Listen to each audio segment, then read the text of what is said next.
اور خاص طور پر اس طرح کے زو مانی قسم کے میں الفاظ نہیں بولتا ہوتا اور آپ ریگولر میرے ناظرین جانتے ہیں، لیکن میں اس تھمبنیل پر مجبور تھا چونکہ غریدہ فاروقی صاحبہ ایک خاتون صحافی ہیں اور ان کے انڈیپینڈنٹ اردو میں چھپے ہوئے کالم کا عنوان ہی یہی ہے۔ عنوان ان کا کیا ہے وہ میں آپ کے سامنے رکھتا ہوں۔ وہ کہتی ہیں مردانہ کمزوری کا درست علاج، یہ ان کے کالم کا عنوان ہے۔ اس لیے میں نے آپ کو بتایا کہ کیا کیا انہوں نے اس کے اندر مردانہ کمزوریاں بیان کی ہیں اور کیا کیا انکشافات کیے ہیں، وہ آپ کے سامنے رکھوں گا اور پھر آپ فیصلہ خود کر لیں۔ یہ کل ہفتے کے روز انڈیپینڈنٹ اردو کے اندر غریدہ فاروقی کا کالم چھپا ہے، جس کے اندر انہوں نے تمام برائیوں کی جو جڑ ہے وہ اس مرد کو قرار دیا ہے، کیونکہ اس کا تعلق خونی لبرل ٹولے سے ہے اور یہ نمائندگی کرتی ہے مادر پدر آزار معاشرے کی عورت مارچ والیوں کی نظریات، اور ان کی یہ رہنما ہے اور بہت ساری خواتین ان کے ساتھ بیٹھی ہوئی ہیں اور میڈیا انڈسٹری پر تو ان کا قبضہ ہے، اور دوپٹہ اور پردے کے سب سے زیادہ مخالفت کرنے والی یہ خواتین ہیں۔ ان کو اسلامی احکامات سے چڑ ہے اور یہ اسلام کے خلاف نام لے کر مہم نہیں کر سکتی، لیکن جب کوئی بیان آتا ہے تو اس بیان کو ایک موضوع بنا کر غلط رنگ دے کر ایک پوری مہم جوئی کا آغاز کیا جاتا ہے۔ میں کالم کی طرف آتا ہوں تاکہ انہوں نے جو مردانہ کمزوری کا درست علاج اس عنوان سے کالم لکھا ہے، اور میں ذرا شارٹ کر کے آپ کو پوائنٹ وائز بتاؤں گا تاکہ زیادہ لمبا کالم ہے۔ وہ کہتی ہیں کہ یہ جو کالم ہے اس عنوان سے، یہ میں نے 31 جولائی 2019 کو مردانہ کمزوری کے عنوان سے انڈیپینڈنٹ اردو کے لیے ایک کالم تحریر کیا۔ بہت سو نے پڑھا، کئیوں نے تعریف کی، کئیوں نے کہا کہ یہ آپ نے بد اخلاقی کا مظاہرہ کیا ہے، سب کا شکریہ۔ لیکن مرد کی کمزوری، بیمار سوچ، کس طرح دقیانوس، تنگ نظر، پدر سری معاشرے میں پہلے سے گھٹن کی شکار عورت کے لیے سانس لینا بھی کس قدر دشوار اور محال کر رہی ہے، مرد کم از کم اس کا احساس تو ہو۔ یعنی وہ کہتی ہیں کہ جو مادر پدر آزاد سوسائٹی ہے وہ ہونی چاہیے، اور یہ والدین کی بات مان کر دوپٹے لینا یہ کیا کام ہے۔ اب میں آگے آپ کو پوائنٹ بتاتا ہوں، بڑا عام کالم ہے، ذرا ضرور آپ سماعت کیجیے گا۔ وہ کہتی ہے مردانہ کمزوری صرف جنسی ہی نہیں، نفسیاتی، اخلاقی اور سماجی برائی ہے جس کا بدقسمتی سے نشانہ صرف عورت ذات ہی بنتی ہے۔ مرد حضرات کی بہت بڑی اکثریت میں سوچ کی اس مردانہ کمزوری کا مرض پایا جاتا ہے، اور تشویشناک بات یہ ہے کہ ایک بہت بڑے طبقے کو یا تو اس کمزوری کا احساس نہیں ہوتا، یا اگر علم ہوتا بھی ہے تو اس مردانہ کمزوری کو تسلیم کرنا اپنی ہتک اور تذلیل تصور کرتے ہیں۔ اب وہ یہ بتا رہی ہیں، آپ سمجھ گئے اس پورے معاملے پر، اور مجھے چند چیزوں سے اختلاف نہیں ہے۔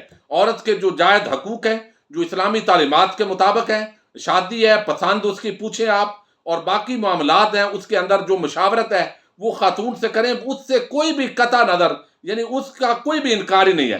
اب آگے وہ کہتی ہیں سچ یوں سچ کہیں تو اس مردانہ کمزوری کا علاج تو حکیم لقمان کے پاس بھی نہیں تھا، لیکن اب چونکہ زمانہ اور سائنس دونوں خوب ترقی کر چکے ہیں، لہذا کبھی امید ہے کہ جدید طریقہ علاج سے اس مردانہ مرض کا درست اور تسلی بخش علاج رفتہ رفتہ ہی صحیح مگر ضرور ہوگا۔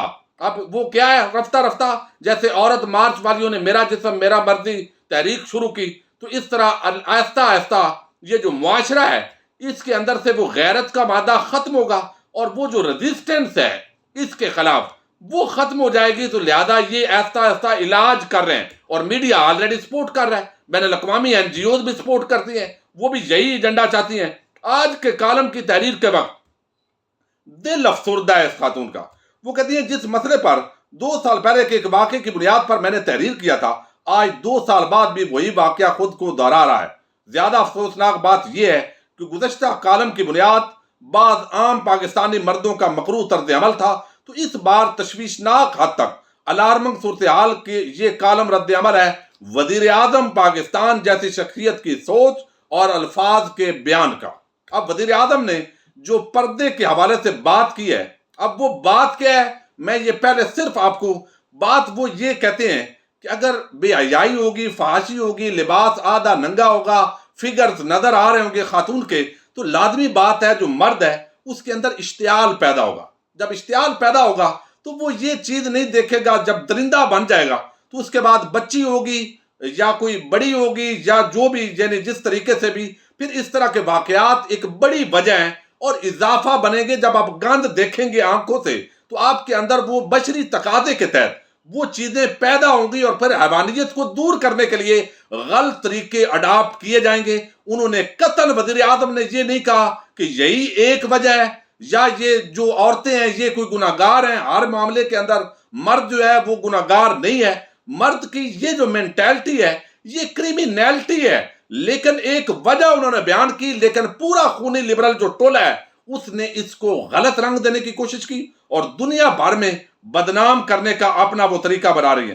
وہ کہتی ہیں کہ یہ وہی سوچ ہے جس کے مطابق معاشرے کی ہر برائی، ہر خامی کے پیچھے عورت کا کردار پنہا ہے.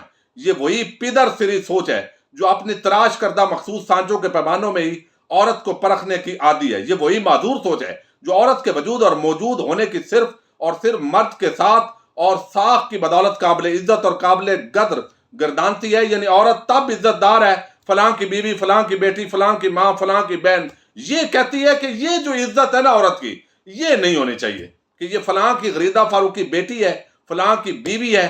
بلکہ غریدہ فاروقی جو ہے وہ خود کوئی بڑی چیز ہے.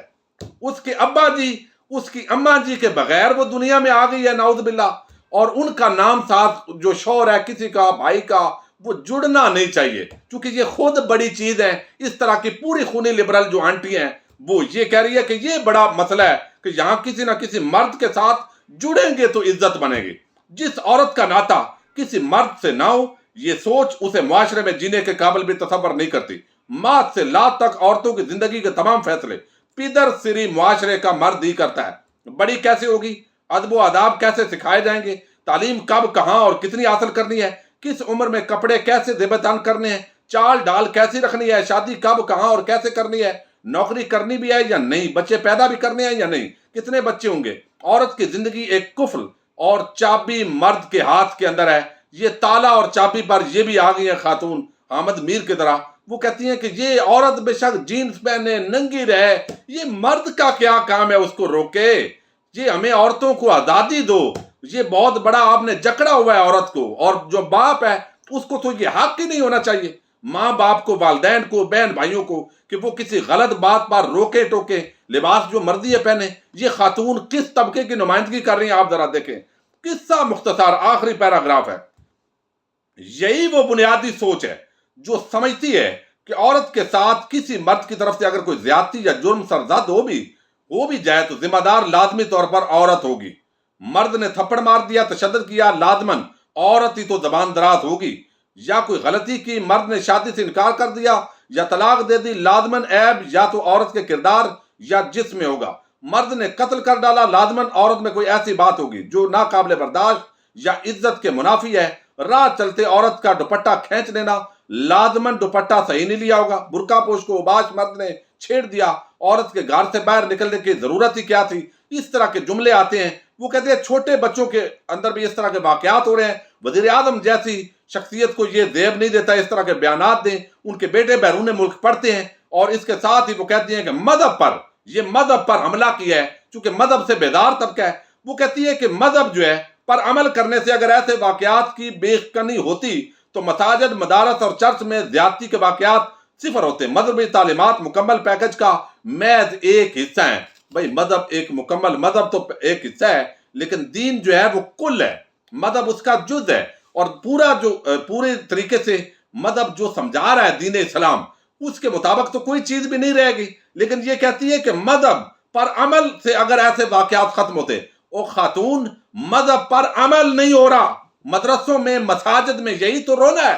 مذہب پر عمل ہو تو اس طرح کی درندگی کے واقعات بھی نہ ہو اور یہ ساری چیزیں ختم ہو جائیں. لیکن آپ نے اپنی اس جو اظہار ہے اس نے کیا ہے کہ مذہب سے بھی ختم ہو جاؤ، والدین بہن بھائیوں سے رشتہ ختم کرو، عورت آزاد ہے، وہ جیسے ٹہلے، جیسے کپڑے پہنے. اگر یہ ہو تو پھر عورت کی اصل آزادی ہے. اب یہ کالم ہے اور مردانہ کمزوری یہ ہے کہ مرد کہتا ہے کہ کوئی نہ کوئی ہماری جو عورت ہے، بہن، بیٹی، بہو، وہ ماں کے روپ کے اندر قابل عزت ہے اور اس کا کچھ دائرہ کار ہے. اور جہاں پر عورتوں پر ظلم ہوتا ہے وہ تو ظلم ہے، اسلام میں بھی، آئین اور قانون کے اندر بھی. لیکن یہ چیز جو ہے وہ انہوں نے بیان کی ہے. اپنے میزبان ساجد گندل کو نیکسٹ ویڈیو تک کے لیے اجازت دیجیے اور خود فیصلہ کیجیے. اللہ حافظ.